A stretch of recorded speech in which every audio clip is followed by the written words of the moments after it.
Compromise. It seems that we had our referendum, and the vote was close, and yes, there was a majority for leave, but there was 48.2 or thereabout Remain voters. Since then, and you and others expected them to compromise and them to put aside their views to take the country forward with leave. Then the soft leavers come on. It just strikes me, and I actually see I see it panning out as follows. I actually see there being no Brexit, which suits me fine.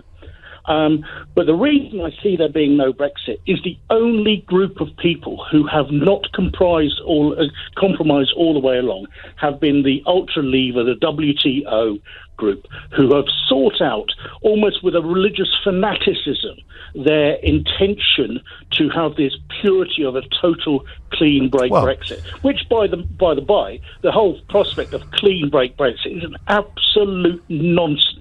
Well, we wouldn't be in the single market, Eric, would we? We wouldn't be in the customs union. There'd be no ECJ jurisdiction. We wouldn't give them 39 billion, and we'd catch our own fish.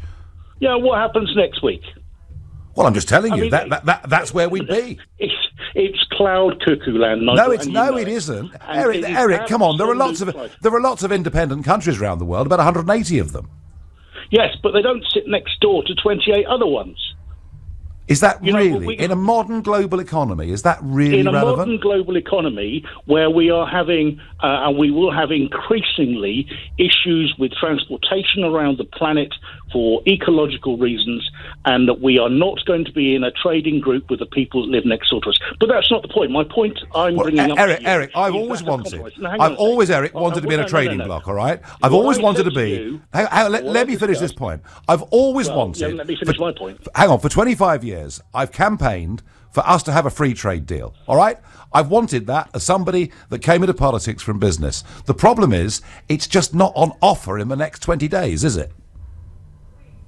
What do you mean? It's not on offer in the next 20 days? Well, we could, if we'd taken up Donald Tusk's offer 18 months ago, have been negotiating a Canada plus type trade deal. Instead, But you're telling us now you don't want it. You're telling us... I've never wanted it.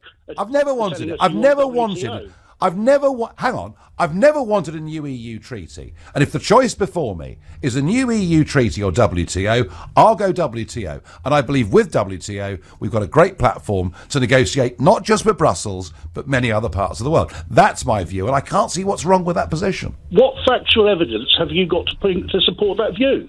There is none.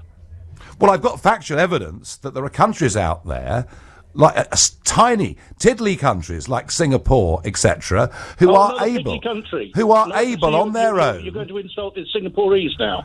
No, many people. Look. Could you just say small country rather small, than big? Okay. But we're told that would be much better. We're told by Lord Heseltine that we're a tiny little country. We couldn't possibly survive on our own.